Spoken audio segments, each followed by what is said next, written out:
Hi అండి, అందరూ ఎలా ఉన్నారు? బాగున్నారా? Welcome back to Pushpa families అనమాట. ఈరోజు మన వీడియోలో కంటెంట్ వచ్చి ఏంటంటే టమాటా రసము. ఏముంది, ఈ టమాటా రసం కూడా వీడియో తీసి పెట్టడము అంత అవసరమే, అందరికీ తెలిసిందే కదా ఈ రెసిపీ అనుకోవచ్చు మీరు, కాదంటలేదు. కాకపోతే ఈ టమాటా రసం ఏంటంటే నాకు ఒక చిన్ననాటి జ్ఞాపకం అనమాట. ఎందుకంటే ఆ మాట అంటుంది, నేను కరెక్ట్గా 6th క్లాస్ చదువుతున్నప్పుడు ఆ టైం అప్పుడు మా ఫ్రెండు మధ్యాహ్నం లంచ్లోకి అని చెప్పనేసి టమాటా రసం వాళ్ళ అమ్మ చేసిందని తీసుకొచ్చింది బాక్స్. అయితే ఆ రోజు మా అమ్మ నాకు చట్నీ చేసింది బాక్స్లోకి వచ్చేసి. ఇంకా నేను చట్నీ అయితే తినాలనిపించలేదు. ఏం కర్రీ అబ్బా నీదంటే అమ్మ టమాటా రసం చేసింది అని చెప్పింది. టమాటా రసం నీకు తినాలనిపించిద్దా అని అడిగాను. అమ్మ బాగా చేసిద్ది, ఇష్టమే నాకు, నువ్వు కూడా ట్రై చేసి చూడు, టేస్ట్ బాగుండిద్ది అని అంది. సర్లే మంద కూడా చట్నీగా ఒకసారి తిని చూద్దామని చెప్పనేసని తిన్నాను. మీ అమ్మ ఇంట్లో చేయదా అని మీరు అనుకోవచ్చు. మా అమ్మ చేసిద్ది, కాకపోతే నాకు ఇష్టం లేదనమాట తింటాము. అందుకని చెప్పనేసని ఆ రోజు మనకు చట్నీ అయిపోయేసరికి ఇంకా మనం ఆగుతామా, సరేలే తినందు కూడా తినాలనిపించిందిగా ఆ టైం అప్పుడులే అని చెప్పనేసని సరే టేస్ట్ చేస్తానని తన దగ్గర టమాటా రసం అయితే నేను కూడా రైస్లోకి వేయించుకుని తిన్నాను. నాకు చాలా బాగా నచ్చింది అనమాట. అప్పటి నుంచి నాకు ఈ టమాటా రసము జలుబు చేసినప్పుడు కానీ, ఫీవర్ వచ్చినప్పుడు కానీ ఇట్టనే ట్రై చేస్తూ ఉంటాను. మీరు కూడా చూద్దరు కానీ ఊరమిరగాయలు పెట్టాను కదా.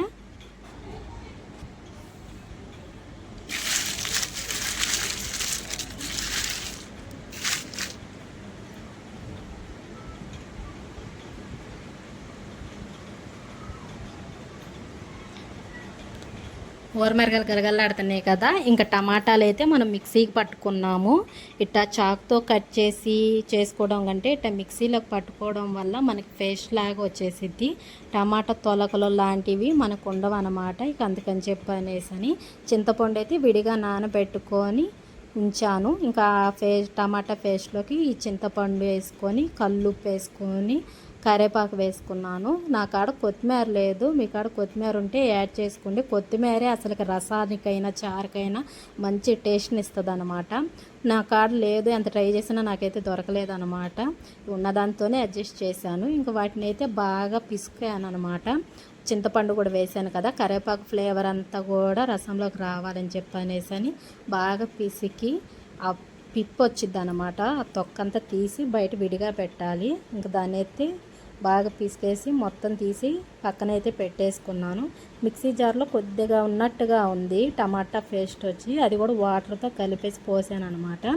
ఇక ఇలా తీసేసుకొని తొక్కంతా పక్కన పెట్టుకున్న తర్వాత మనకు రసానికి ఎంత వాటర్ కావాలో అంత చూసుకొని వాటర్ యాడ్ చేసుకోవాలి. ఇంక ఇప్పుడు ఈ రసంలోకి వచ్చేసరికి పసుపు 1/2 స్పూన్ వేసుకున్నాను. కారము చెప్పనండి, ఎవరు తినేదాన్ని బట్టి కారం వాళ్ళు వేసుకుంటారు. ఇంకా ధనియాల పౌడర్ వేసుకున్నాను. ఇంకా నా కాడకు వచ్చేసరికి అల్లం, వెల్లుల్లిపాయ, ఎండు కొబ్బరి ఈ 3 కూడా మసాలాల కింద యాడ్ చేస్తాను నేనైతే. మిక్సీ జార్లో వేసుకోవడం కంటే ఇట్లా చిన్నగా రోల్ ఉంది నా కాడ అయితే. కాకపోతే ఎక్కువ రసం నేను పెట్టట్లేదు, 1/4 కిలో టమాటాలే తీసుకున్నాను కాబట్టి ఈ కొద్దిగా మసాలాకి ఇంకెందుకులే మిక్సీ అని చెప్పనేసి ఆ రోట్లోనే దంచుకుంటున్నాను.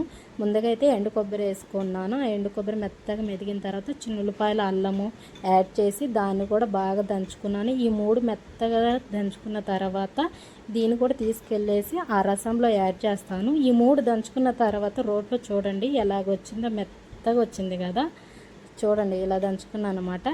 ఇంక ఇదైతే రసంలోకి యాడ్ చేద్దాము. ఉప్పు అయితే తగినంత చూసుకోండి, నేనైతే ముందే చూసుకున్నాను. చింతపండు అది వేసి కలిపేటప్పుడే చూశాను, సరిపోయింది నాకైతే. ఇంక వీటిని యాడ్ చేసుకొని ఇప్పుడు ఈ రసాన్ని అయితే మొత్తం ఒకసారి కలిపెట్టేసుకుందాము.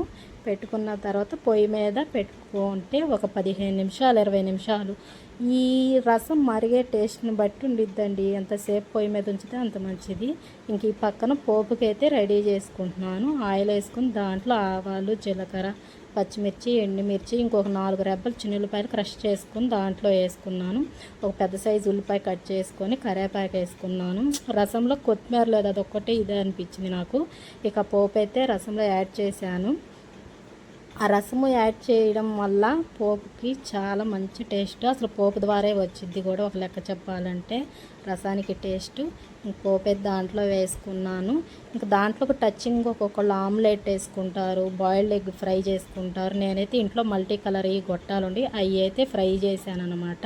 ఇంకా రసం అయితే చూడండి ఎలాగొచ్చిందో. ఇది మీకు నచ్చినట్టయితే లైక్ చేయండి.